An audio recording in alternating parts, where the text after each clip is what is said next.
Sir नमस्कार. नमस्कार वाणी साहेब, नमस्कार.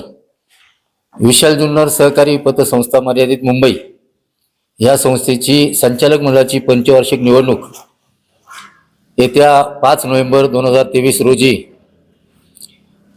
संपन्न होत असून या निवडणूक कालावधीमध्ये संस्थेबद्दल अनेकांनी अपप्रचाराची आणि संस्थेबद्दल खोट्या नाट्या माहिती क्लिपद्वारे किंवा वेगवेगळ्या माध्यमातून प्रसारित करण्याचा प्रयत्न केलेला आहे.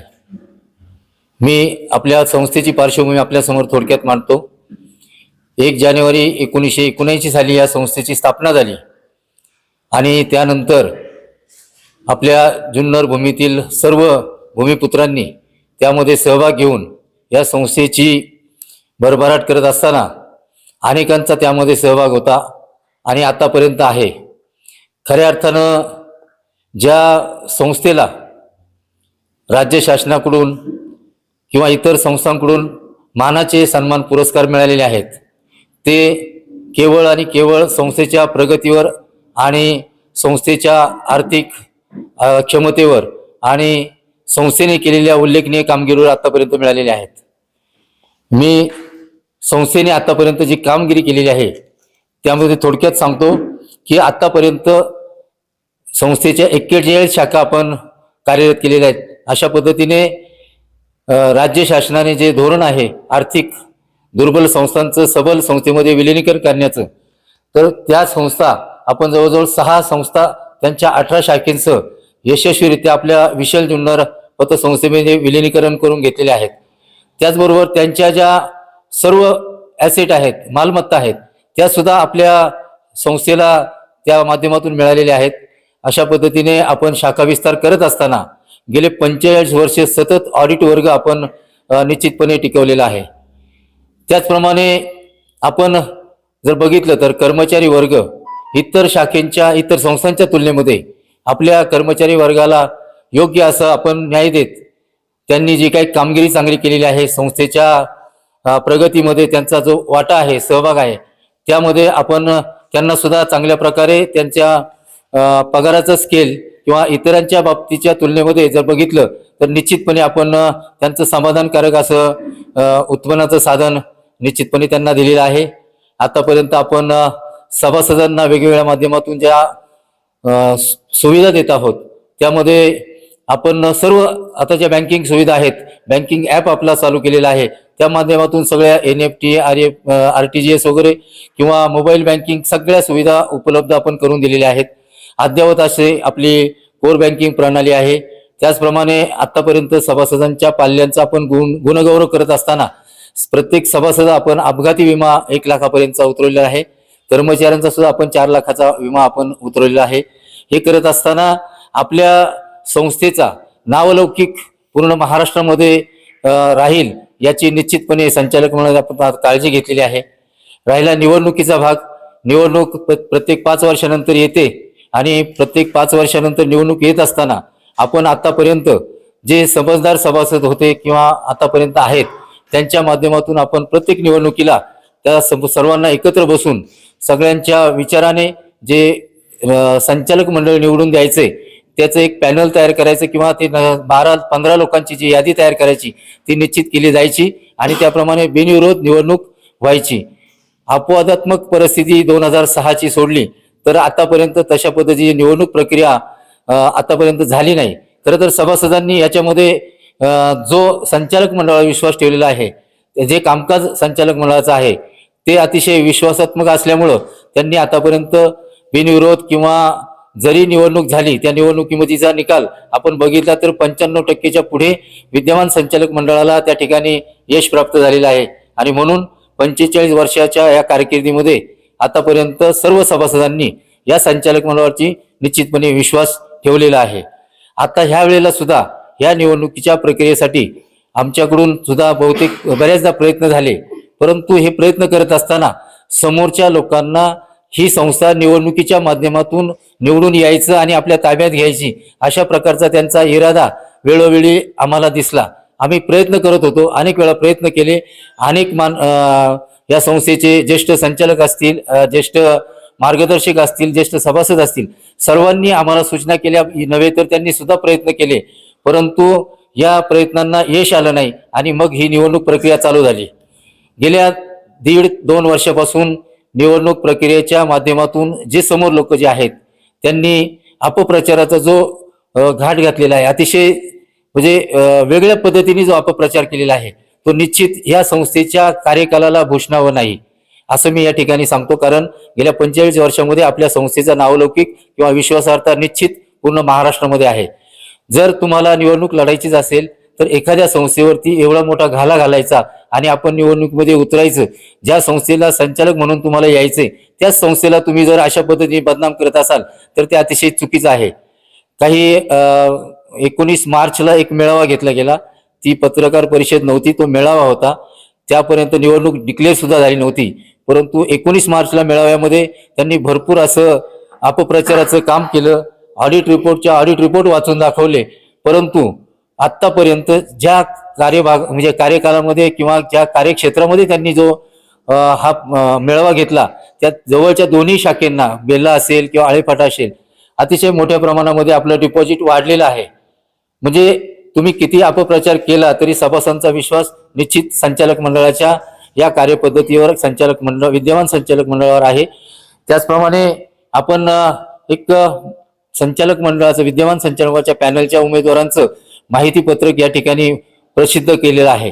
त्यामध्ये प्रत्येक संचालक कुठे ना कुठे चांगल्या पदावर असेल किंवा एखाद्या चांगल्या संस्थेवर कार्यरत असेल, ते आपण आपल्या माहिती पत्रकामध्ये देत असताना आपण आतापर्यंत संस्थेने केलेली उल्लेखनीय कामगिरी थोडक्यात या ठिकाणी संस्थेच्या अत्याधुनिक व डिजिटल बँकिंग सुविधा असतील, त्यामध्ये मायक्रो एटीएम मशीन असेल, दैनंदिन ठेव संकलन ॲप असेल, मोबाईल बँकिंग ॲप असेल, RTGS, NFT, UPI पेमेंटचा QR कोड, ई कलेक्शन, मनी ट्रान्सफर सुविधा वगैरे, या सगळ्या गोष्टी आपण ज्या ज्या अत्याधुनिकता आहे त्या सर्व आपण आपल्या या संस्थेच्या माध्यमातून आपण सभासदांना त्याच्या सेवा पुरवत आहोत. आणि जाहीरनाम्यामध्ये आपण आतापर्यंत संस्थेने जे केलेलं आहे कार्य, त्यानंतर आपण आता सुवर्ण महोत्सवाकडे वाटचाल करत आहोत.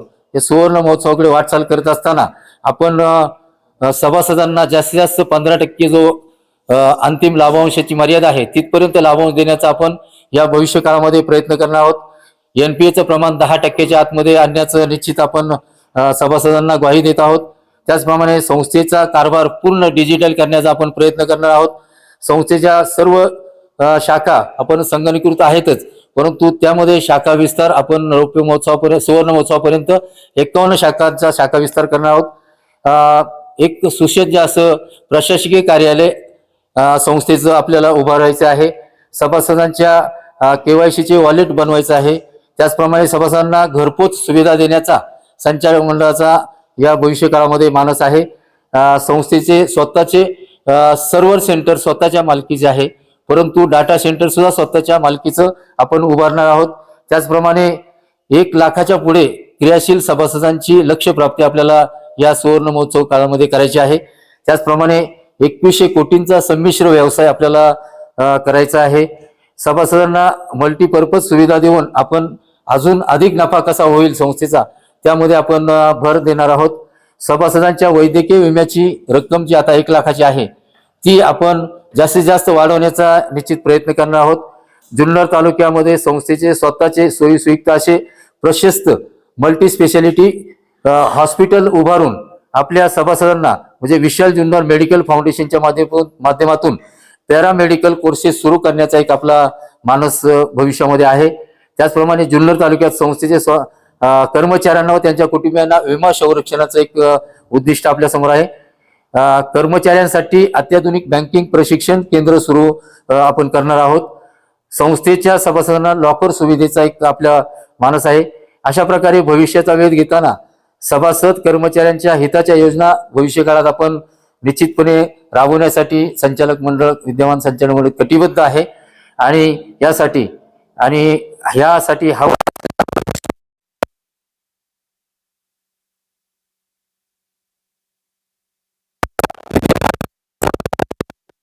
प्रकारचं मी मतदार बंधू भगिनींना आव्हान करतो वाणी साहेब, हे राज्य शासनाने असेल, मुंबई बँकेच्या माध्यमातून असेल, असे अनेक पुरस्कार ज्या वेळेला उल्लेखनीय कामगिरी केली जाते त्याच वेळेला मिळतात आणि हे आपल्या संस्थेला मिळालेले आहेत.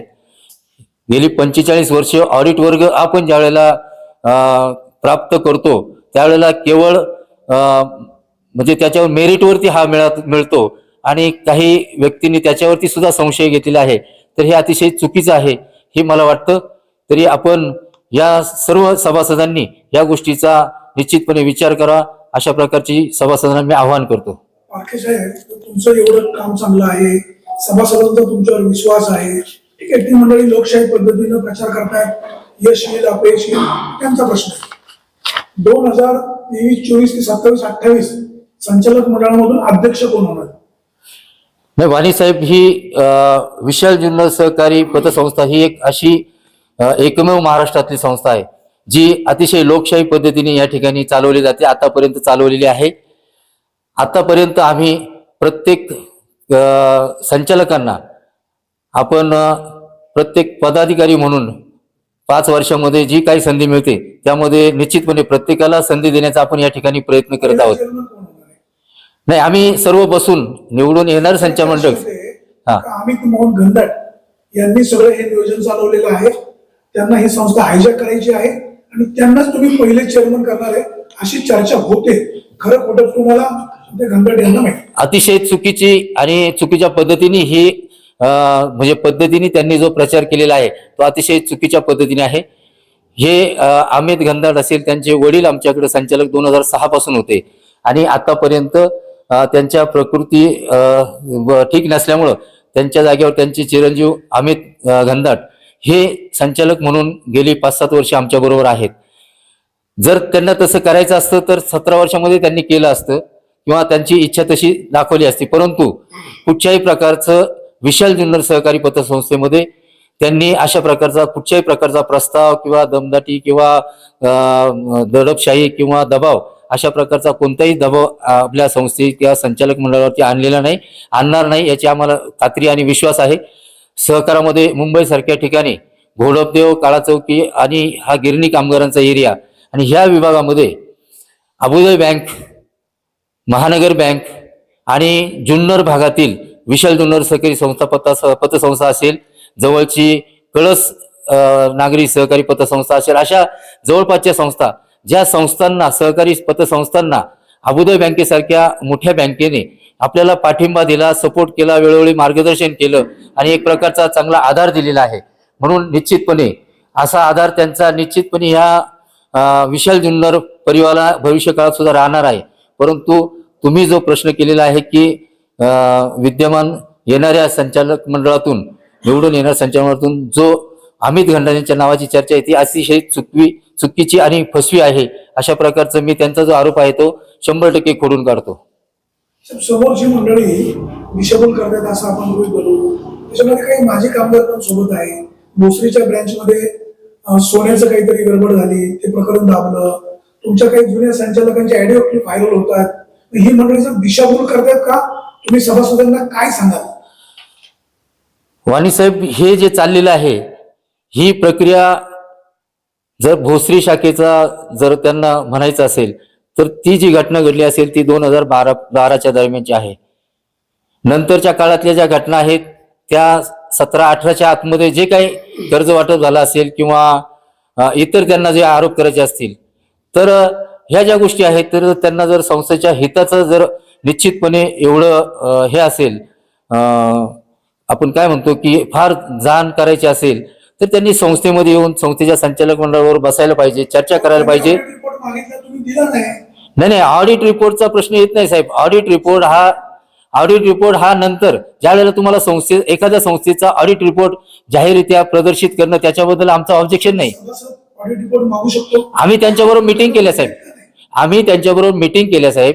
मीटिंग केल्यानंतर त्यांना त्यांचं जे म्हणणं होतं, मला सांगा की ही जी संस्था चालते ती महाराष्ट्र सहकारी कायदा 1960 नियम 1961 नुसार चालते.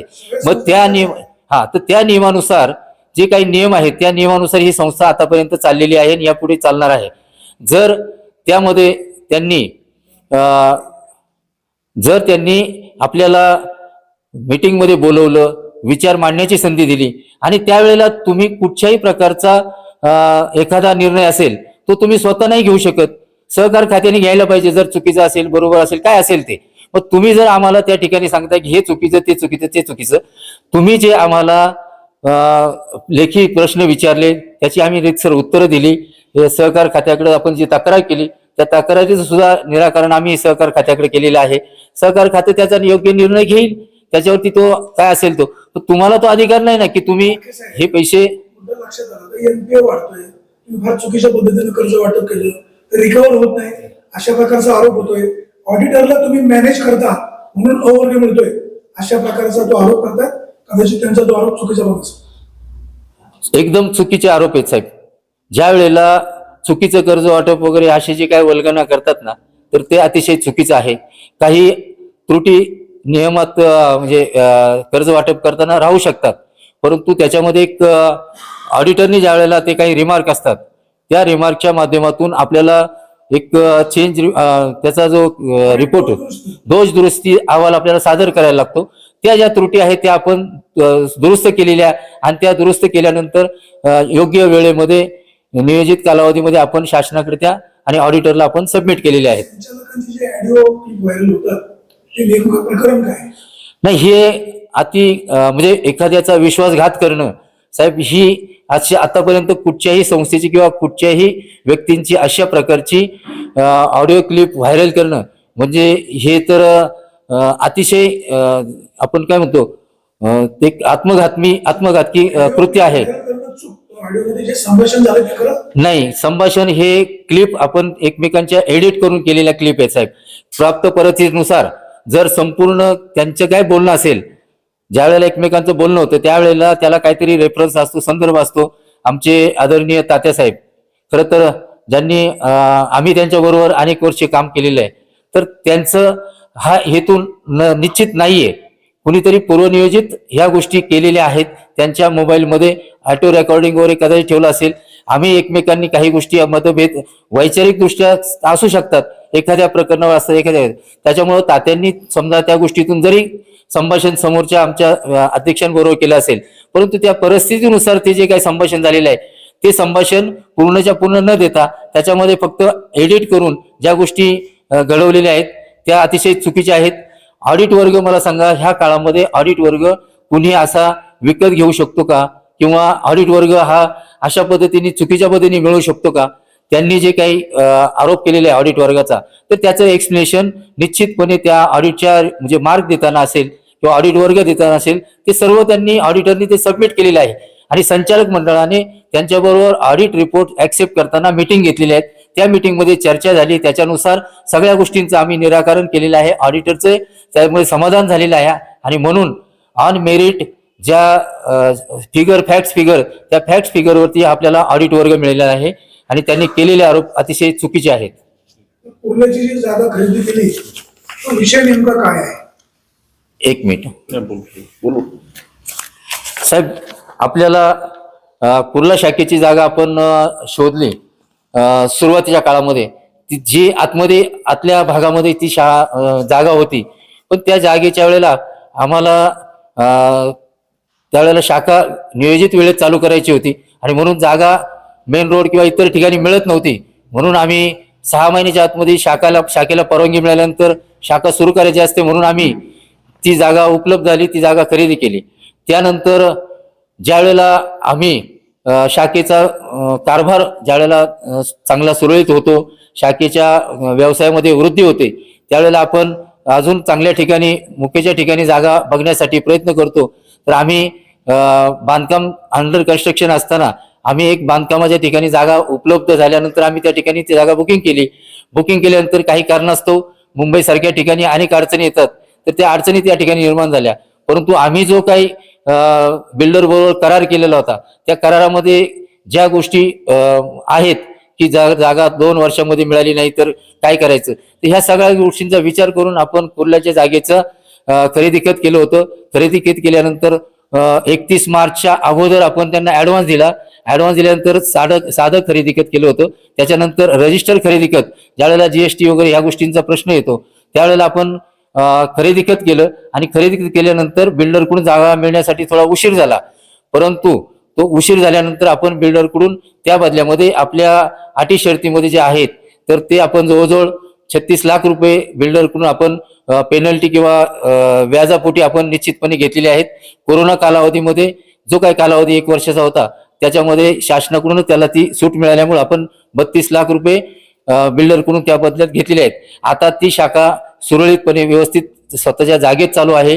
त्याच्या बाजूला आपलं सर्व्हर सेंटर आहे. अशा पद्धतीने कुर्ला शाखेचा जरी आरोप केलेला असला तरी तो अतिशय चुकीचा आहे आणि त्या आरोपाला आम्ही संचालक मंडळाच्याकडून निश्चितपणे फोडून काढतो, खंडन करतो. जागेनंतर तुमचा तोच विषय जुन्नरच्या जागेविषयी येतो, तिथेही घोटाळा झाला असा विषय आहे आणि आरोप केला जातो, तर त्याविषयी तुम्ही काय सांगाल? जुन्नरची जागा 2015ला साहेब खरेदी केली, परंतु 2023 विशाल जुन्नर पतसंस्थेचं रौप्य महोत्सवी वर्ष होतं. त्या रौप्य महोत्सवी वर्षामध्ये जुन्नरला शाखा असावी हा सर्वच जुन्नरवासियांचा आग्रह होता आणि म्हणून आपण तांदूळ बाजार आतमध्ये गल्लीमध्ये आपण जुन्नरच्या शाखेसाठी जागा खरेदी केली. जी खरेदी करत असताना आपण रीतसर ती जागा ज्या वेळेला खरेदी केली त्यावेळेला आजूबाजूला जागा मोकळी होती, पार्किंगची व्यवस्था होती, सगळं होतं. परंतु ज्या वेळेला शहराची डेव्हलपमेंट होत गेली, आजूबाजूच्या ठिकाणी इमारती उभ्या राहिल्या आणि मग पार्किंगचा प्रश्न निर्माण झाला. जे खेडेगावातली बाहेरून लोक येणार ती आतमध्ये यायला त्यांना त्रास व्हायला लागला आणि म्हणून आपल्या धंद्यावरती परिणाम होऊ नये म्हणून काही सभासद त्यांनी एक वार्षिक सभेसाठी निवेदन दिलं की जुन्नरची जागा मेन बाहेर एसटी स्टँडच्या त्या रोडला असावी आणि म्हणून 300 ते 400 लोकांनी सह्यांचं एक निवेदन दिलं. वार्षिक सभेमध्ये त्याचं वाचन केलं. सर्वांनी एकमुखाने त्या जागा खरेदीसाठी पाठिंबा आणि मंजुरी दिली. त्यावेळेला त्यानुसार आपण जुन्नरची जागा आपल्या शिवाजी महाराजांच्या पुतळ्याच्या जवळ शिवराणा हाईट्स या इमारतीमध्ये आपण जागा ती खरेदी केली. ती खरेदी करत असताना संपूर्ण संचालक मंडळ आमचं जे फार्मसी कॉलेज आहे भगिनी संस्थेचं त्याच्या कार्यालयामध्ये आपण सर्वांनी तिथे जाऊन चर्चा केली. त्याच्यानंतर मुख्य कार्यालयामध्ये सर्व संचालकाच्या उपस्थितीमध्ये तो व्यवहार झाला.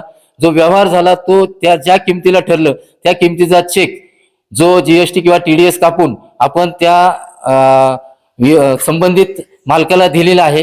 त्याच्यामध्ये कुठच्याही प्रकारचा गैरप्रकार नाही, भ्रष्टाचार नाही. हे जे करतात आरोप, मला सांगा 2015ला जागा खरेदी केली आणि 2023ला तुम्हाला जागेमध्ये भ्रष्टाचार झाल्याचा साक्षात्कार होतो, हे निश्चितपणे अतिशय चुकीचं आहे आणि त्यांनी अशा पद्धतीने हे चुकीच्या गोष्टी करू नयेत असं मला वाटतं. आपल्या संस्थेच्या भोसरी शाखेमध्ये बनावट सोने तारण प्रकरण झालेले आहे.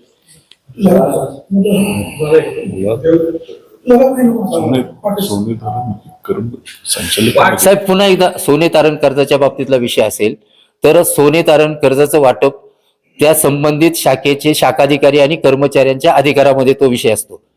ज्या वेळेला आणि मूल्यांकनकार आपण संस्थेने जे नियुक्त केलेले असतात ते सुद्धा संबंधित शाखाधिकारी त्या नजीकच्या काळामध्ये नजीकच्या शाखेच्या परिसरामध्ये त्यांना जे उपलब्ध होतात आणि संस्थेला सेवा देऊ शकतात अशा व्हॅल्युअर सोने मूल्यांकनकारांची नियुक्ती संचालक मंडळाच्या सभेमध्ये आल्यानंतर केली जाते. त्यांनी जे काही केलेलं आहे त्या व्हॅल्युअरनी ते जे केलेलं आहे ते त्या स्वतः व्हॅल्युअरनीच केल्यामुळं म्हणजे तशा पद्धतीचा आपल्या संस्थेला त्या पद्धतीने धोका बसलेला आहे आणि ती केस त्यांच्यावरती 2 कोटीचा 138चा दावा दाखल आहे. संबंधितांवरती कलम 91 खाली सहकार न्यायालयामध्ये कर्मचारी असतील किंवा इतरांच्या कर्मचाऱ्यांची पण केस चालू आहे.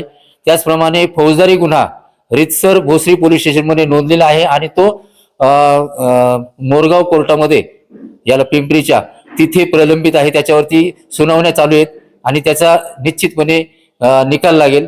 त्यामध्ये काही सभासदांनी जे काही त्या व्हॅल्युअरचे गिराईक होती त्यांच्याच नावावरती कर्ज घेतलं गेलं होतं. तर ते जे आहे ते कर्जदार त्या कर्जदारांनी काही कर्जदारांनी स्वतः पैसे भरलेले आहेत आणि काही पैसे भरण्याच्या तयारीत आहेत. आपण त्याच्यावरती 101ची कारवाई सभासदांवर केलेली आहे, कर्मचाऱ्यांनी सुद्धा कारवाई केलेली आहे. फक्त आता शासनाच्या याच्यामध्ये न्यायालयीन बाब असल्यामुळं त्याच्यामध्ये आपल्याला त्याच्या पुढेही जाता येत नाही, त्याच्या व्यतिरिक्तही कारवाई करता येत नाही. आम्ही सुद्धा अजूनही वसुलीचे प्रयत्न चालू आहेत. जो काही एक व्हॅल्युअर होता त्या व्हॅल्युअरचं स्वतःचं कर्ज होतं ते स्वतःचं कर्ज सुद्धा त्यांनी भरलेलं आहे आणि त्यांनी कबूल केलेलं आहे की आम्ही हे कर्ज आमची आता जसे ऐपत येईल तसं भरणार आहे. याला खरं तर कालमर्यादा नसते. कालच्या म्हणजे मी एक ऐकलं बाईट वाणी साहेब तुमची एक ह्याची घेतलेली, तर त्याच्यामध्ये जे म्हटले की नाही, आता 5 वर्ष झालेल्या कर्जांना जर तुम्ही आता लगेच नियम लावत असाल तर संस्थेमध्ये अजूनही 2,000 ची कर्ज आहेत, ती 10,000 असू 5,000 असू, आम्ही ती वसूल करण्याचा प्रयत्न करतो, आतापर्यंत केलेली आहेत, भविष्य काळातही करणार आहोत. त्याच्यामुळं आता 5 वर्ष झाले लगेच संचालकांनी पैसे काढायचे भरायचे ही पद्धत जी बोलली जाते, की जे बोलतात ते स्वतः बँकिंग मध्ये फायनान्स मध्ये काम करतात, जे काही गोष्टींना नियमावली असते. आमच्यावरती 576 कोटीच्या ठेवींची जबाबदारी आहे, सगळ्यांनी एवढा विश्वास ठेवलेला आहे. आम्ही 726 कोटीची ठेवी आपण स्वीकृत केलेल्या आहेत, 576 कोटीची कर्ज वाटप केलेली आहेत. ही सगळी आमच्या संचालक मंडळाच्या विश्वासावरती ही संस्थेने सभासदांनी ठेवलेल्या ठेवी आणि कर्ज वसुलीची जबाबदारी निश्चितपणे आमची आहे. ही संस्था सुस्थितीत ठेवण्याची जबाबदारी सुद्धा आमची आहे. पाटसच्या जे त्या संस्थेची शाखा आहे त्या शाखेमध्ये बोगस कर्ज वाटप झालेलं आहे असा तुमचा आरोप झालेला आहे. एकदम चूक आहे साहेब. ते पाटस करून सर्व सभासदांची दिशाभूल करण्याचा प्रयत्न करतात. प्रत्येक शाखेमध्ये आपण कर्ज वाटप करतो, पाटसलाही कर्ज वाटप केलेलं आहे, परंतु विनातारणी कर्ज आपण कुणालाही देत नाही. ग्रामीण भागात तर वैयक्तिक कर्ज देताना सुद्धा आपण त्यांच्या सातबारावरती बोजा चढवला जातो. त्याच्यामुळे हे जे म्हणतात ते अतिशय चुकीचं आहे. कोणत्याही कर्जदाराला अशा प्रकारचं आपण कर्ज दिलेलं नाही. त्यांनी कुणाला वाटत असेल तर संस्थेत येऊन त्याबाबतचा पुरावा आमच्याकडे आहे. त्यांच्या सातबारावरती असेल, प्रॉपर्टीवरती बोजा नोंद झालेले आहेत, याची खात्रीने आम्ही तुम्हाला सांगतो. नातेवाईकांनी जे कर्ज घेतलेलं होतं त्यांना तुम्ही काही डिस्काउंट दिला? अजिबात नाही, अजिबात नाही. नाही, आरोप तर करणारे अनेक आरोप केलेले आहेत साहेब. ह्या 2 वर्षामध्ये 1.5 वर्षामध्ये अनेक आरोप केलेले आहेत. प्रत्येक नाही बघा, आज एक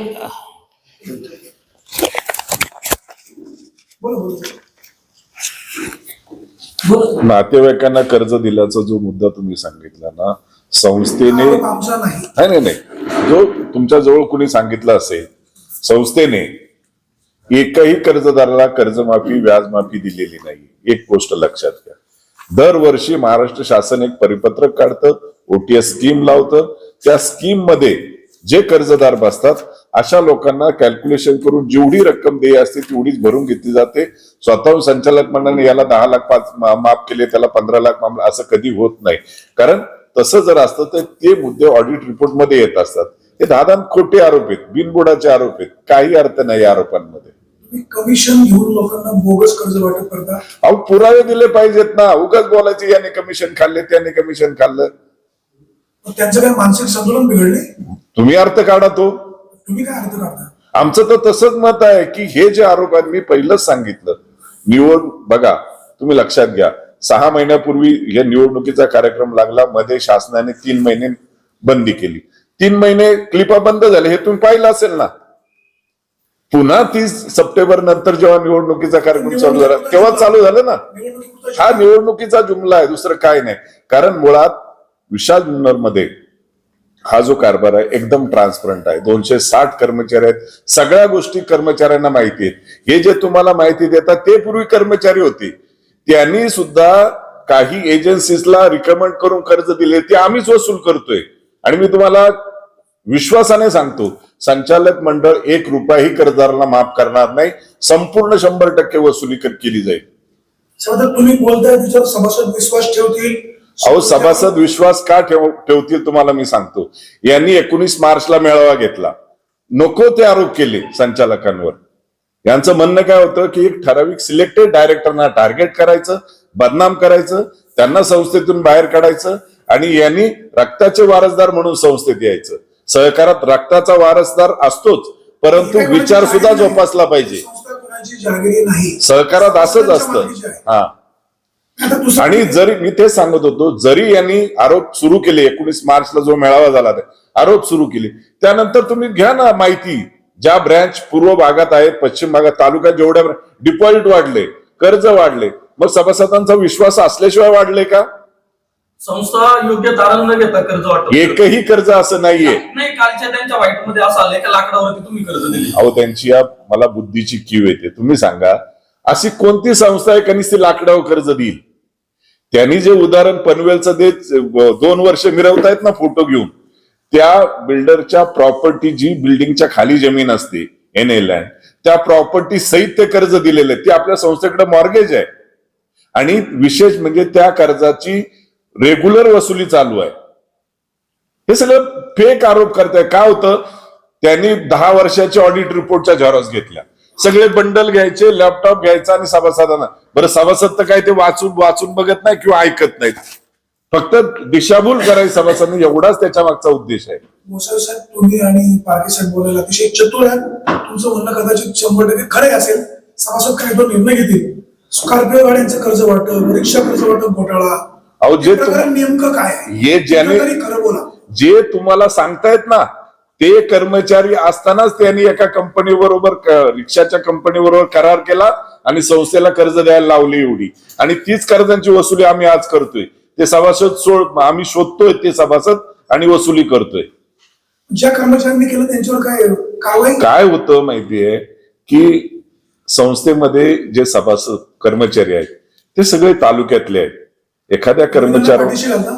पाठीशी म्हणून नाही, परंतु कसे होतं, संचालकांचे सगळे जवळचे असतात, नातेवाईकांना कामावर घेतात. नातेवाईक म्हणून नाहीयेत. बघा, तालुका हा फक्त नजरेसमोर. पाठीशी का घालतात? चुकीच्या माणसाला संस्था कधीही पाठीशी घालत नाही. काय होतं, राजीनामे का घेतले की त्यांनी ते आल्यानंतर, जेव्हा आता समजा भोसरीचं प्रकरण आहे, संचालकांचा काय संबंध आहे हो? कारण संस्थेमध्ये आजही सोने तारण कर्जाचा अधिकार ब्रँच मॅनेजरला आहे. ते काय मंजुरीसाठी संचालकांकडे येत नाहीये. जोखीम तुमची असते ना. अर्थात नैतिक दृष्ट्या आमची जबाबदारी आहे ना, मग आम्ही वसुली करतोय ती. आजही त्या 2000 रुपये त्या याचे मारवाड्याची वसुली रेग्युलर चालू आहे. केसेस केलेले आहेत, केसेस चालू आहेत. तुम्ही जे मगाशी म्हणाले होते ते कर्मचारी तालुक्यातले जवळचे आहेत, म्हणजे तुमच्यातल्या एखाद्या संचालकाने चुकीचं काय केलं, तुम्ही म्हणणार का आपल्या पॅनल मधला जाऊ दे? नाही, आम्ही कारवाई करत नाही असं नाही. आतापर्यंत कर्मचाऱ्यांना आम्ही रितसर कारवाई केलेल्याच आहेत. जो चुकीचा असेल त्याच्यावर कारवाई केलेली आहे, कोणालाही आम्ही ते केलेलं नाहीये. सभासद बांधवांना तुम्ही सगळे आमच्या माध्यमातून काय आव्हान कराल? त्याचे असे बेछूट आरोप करतायत. बघा साहेब, मी तुम्हाला 2 गोष्टी महत्वाच्या सांगतो. हे जे सांगतायत ना 26% एनपीए 27% डोबल एनपीए आहे, हे आम्ही मान्य करतो, पण त्याची मागचे कारण मीमांसा लक्षात घ्या. कोरोनाचा काळ होता, नक्कीच. त्यावेळी शासनाने 12 महिन्याचा एनपीए केला. त्यामुळं 12 महिने जरी हप्ता आला नाही तरी तो एनपीए जात नव्हता. त्यानंतर तो 9 महिन्यावर आणला, मग 6 महिन्यावर आणला. आणि आपली अशी संस्था आहे की ज्या इतर संस्था जे जुनं नवं करतात ना मार्च एंडला, तशी आपण अजिबात करत नाहीये. रेग्युलर ज्याची थकबाकी त्याची थकबाकी, आणि म्हणून फॅक्ट आणि फिगर्स आहेत तेच आपण अहवालामध्ये मांडतो. त्यामुळं आम्ही जो प्रयत्न केलाय, आता आम्ही सांगितलं की आम्ही 10%च्या आत तो एनपी आणणार, कारण गेल्या वर्षभर आम्ही तो प्रयत्न करतोय. जर तसं नसतं तर तुम्ही सांगा साहेब, आपल्याला 83 कोटी रुपयाचा जो ढोबळ नफा झाला, 11.5 कोटी निव्वळ नफा झाला, हे प्रयत्न केल्याशिवाय झाला का?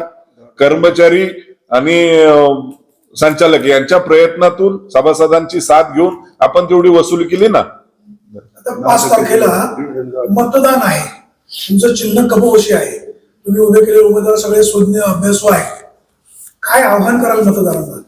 बघा, सध्या बँकिंग व्यवस्था फार चेंज होत चाललेली आहे. डिजिटल बँकिंग यायला लागले. पूर्वीचा काळ असा होता जेव्हा ही संस्था स्थापन केली की त्यावेळी 10-10 हजार कर्जासाठी सुद्धा संचालकाकडे 4-4 वेळा जावं लागायचे. ती परिस्थिती होती. संस्थेचं स्वरूप बदललंय. आज डिजिटल बँकिंग अशी अवस्था आली की ऍपद्वारे सभासदांना घरपोच सर्व्हिस दिली जाते. आज आपल्याला ते सगळे कर्मचारी प्रशिक्षित करून घरपोच सेवा द्यावी लागणार आहे. संस्थेचा आर्थिक व्यवस्था सगळ्या चेंज होत चाललेल्या आहेत. त्यामुळं पतसंस्था आणि बँकेमध्ये फरक काय राहिलाय? आपल्याला फक्त क्लिअरिंग फॅसिलिटी नाही तर सगळ्या सुविधा आपण आरटीजीएस पासून एनईएफटी सगळ्या सुविधा आपण घेतलेल्या आहेत. आणि भविष्यामध्ये आम्ही सभासदांना मॅक्झिमम नफा कमवून जास्तीत जास्त डिव्हिडंड देणं हे आमचं टार्गेट आहे. या वर्षी आम्ही 10% डिव्हिडंड दिलाय सभासदांना, आणि येत्या आता 4 वर्षानंतर आपला संस्थेचा सुवर्ण महोत्सव वर्ष येतोय. ह्या ज्या गोष्टी आहेत, तुम्हाला हे जे आरोप करतायत ना साहेब, हे 4 वर्षापूर्वीची प्रकरणांची आहेत. तीच कॅसेट वाजवतात, तीच कॅसेट रिपीट होते. तुम्हाला म्हणायचं अर्थात, कारण त्यांना काय करायचंय, एखादा माणूस 10 वेळा खोटं बोललं ना तर 11 वेळा ते खरं वाटू लागतं. आपण आतापर्यंत का सांगत नव्हतो की संस्थेची बदनामी नको, हे 4 लोकांना सांगतील, पण संस्थातली सभासद आहेत ते आपल्यावर नक्की विश्वास ठेवतात आणि म्हणून संस्थेची प्रगती चांगल्या पद्धतीने चालू आहे. भविष्यकाळामध्ये ही पतसंस्था बँकेत कन्वर्ट करण्याचा काही प्रयत्न आहे? सध्या तरी तसा विचार नाही. का त्याच्यात अडचणी अशा येतात, बऱ्याच वेळा आरबीआयचे जे नॉर्म्स आहेत ते बँकेला फॉलो करावे लागतात आणि मग आपला सामान्य सभासद आहेत कागदपत्रांच्या बाबतीमध्ये मग कमी पडतो आणि मग आपल्याला इच्छा असूनही त्या सभासदाला मदत करता येत नाही. त्यामुळं जरी समजा आम्ही तसं बँकेत न जाता जर मल्टी स्टेट केलाय तर आपल्याला शाखा विस्तार होईल. परंतु आमचा आता मगाशी पारखे साहेबांनी सांगितलं आमचं टार्गेट एक आहे, 51 शाखा करायच्या आणि ज्या शाखा ज्या कमकुवत आहेत त्या प्रबळ करणे, सबळ करणे हाही आमचं टार्गेट आहे.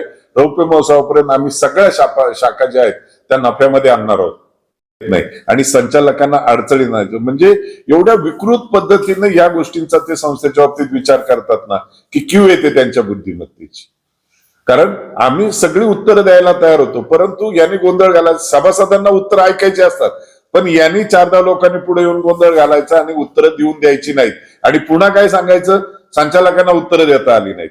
अहो, प्रत्येक प्रश्नाची उत्तर द्यायला तयार आहोत आम्ही. संस्थेत 1 रुपयाचा कोणताही अनागोंदी कारभार नाहीये.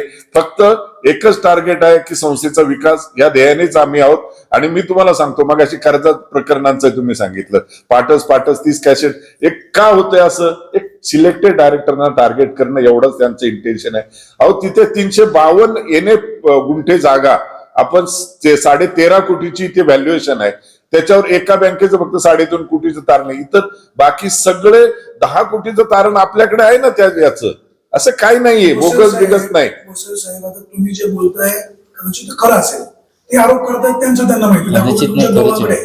उद्या जर तुम्हाला सभासदांनी स्वीकारलं आणि त्यांनी केलेले आरोप जर सिद्ध झाले तर संचालक मंडळ सत्तेच्या खुर्चीला लाथ मारून बाहेर पडेल. साहेब, एका शब्दात सांगतो तुम्हाला, येत्या 5 नोव्हेंबरला ही निवडणूक आहे. सभासदांचा आमच्यावर पूर्ण विश्वास आहे. 5 नोव्हेंबरला कब्बसी या चिन्हावर जे आमचे 15 उमेदवार आहेत, सगळे सुशिक्षित आहेत, क्वालिफाईड आहेत, 30 वर्ष त्यांनी संस्थेसाठी योगदान दिलेलं आहे. हे सगळे जे उमेदवार आहेत त्या उमेदवारांना निवडून द्यावा असं मी सभासदांना नम्रतापूर्वक आवाहन करतो. आणि एक गोष्ट तुम्ही सांगितल्याप्रमाणे मी निक्षून सांगतो की हे सगळं खोटच आहे, पण यातला एकही आरोप जर सिद्ध झाला ना, आम्ही सगळे 15च्या 15 जण राजीनामा देऊन एका दिवसात बाहेर जाऊ. या वल्गना त्यांनी सभासदांना दिशाभूल करण्याचा प्रयत्न अजिबात करू नये. ओके सगळे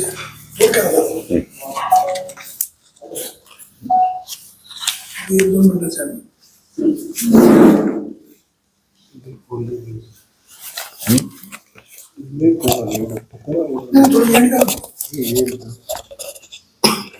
आव्हानच करायचं ना, बाकी नाही का. तुम्हाला जे म्हणायचं राहिले साहेबांनी सांगितलं. नाही, आता वार्षिक सभेचा उल्लेख झालेलाच आहे, बहुतेक आलेलाच आहे. शेवट करा.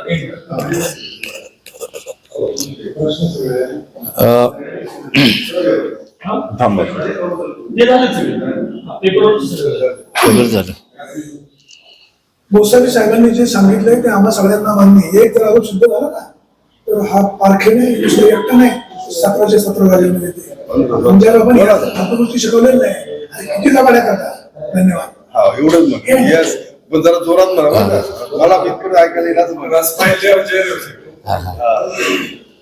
तर वाणी साहेब, आत्ताच गोसावी साहेबांनी जे आवाहन केलं आहे, खरं तर गेली 45 वर्षामध्ये संस्थेने चढ उतार जरी बघितलेले असले तरी आम्ही संस्थेचं 24 तास अविरत संस्थेची सेवा केलेली आहे. आणि आरोप जे झालेत विरोधकांकडून, त्याच्यातला एकही जर आरोप खरा असेल तर आम्ही सर्व 15च्या 15 संचालक निवडून तर येणार आहोतच, परंतु निवडून आल्यानंतर त्यांनी आरोप सिद्ध करावेत. आम्ही सर्व राजीनामा द्यायला तयार आहोत. मी सर्व मतदार सभासद बंधू भगिनींना आवाहन करतो, येत्या 5 नोव्हेंबरला कब्बशी या चिन्हावरती शिक्का मारून विशाल जुन्नर विद्यमान संचालक पॅनलला सर्व बहुमताने विजय करावा, अशा प्रकारचं आव्हान या ठिकाणी सर्व सभासद बंधू भगिनींना करतो. धन्यवाद. तब्बल 80 वर्षांची दर्जेदार आणि यशस्वी परंपरा असलेले महाराष्ट्रातील सुप्रसिद्ध राजूर येथील पन्हाळे पेढेवाले आपल्या नारायणगाव वासियांच्या अविरत सेवेत रुजू आहेत. या सणासुदीच्या काळात आमच्या ग्राहकांसाठी घेऊन येत आहोत खास म्हशीच्या दुधापासून बनविलेला व लाकडी भट्टीवर तयार केलेला स्पेशल कंदी पेढा. आता आमचे तूप, फरसाण, मैसूर, सोनपापडी सुद्धा उपलब्ध. कमी साखर, गुणवत्तेशी कुठल्याही प्रकारची तडजोड नाही. मंडळी, या सणासुदीचा आनंद पन्हाळे पेढेवाले सोबत नक्कीच द्विगुणित करा. आमचा पत्ता पन्हाळे पेढेवाले, एसटी स्टँड समोर, नारायणगाव.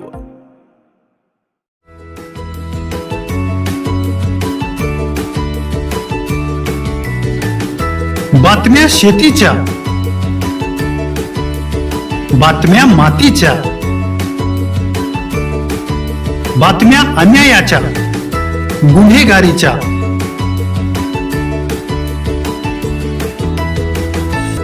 राजकारणाच्या आणि समाजकारणाच्या, शोषणाविरुद्ध बुलंद आवाज, जनसामान्यांच्या हुंकाराची गाज, सत्कार्याला प्रोत्साहन, दुष्कृत्याला अनुशासन, निर्भीड, निस्पृह, सडेतोड, बेधडक आणि रोखटोक म्हणजेच विघ्नहर टाइम्स. शोध बातमीचा, ध्यास सत्याचा. आपलं चॅनल, आपली बातमी. सबस्क्राईब तर कराच, पण बेल आयकॉनवर क्लिक करायलाही विसरू नका.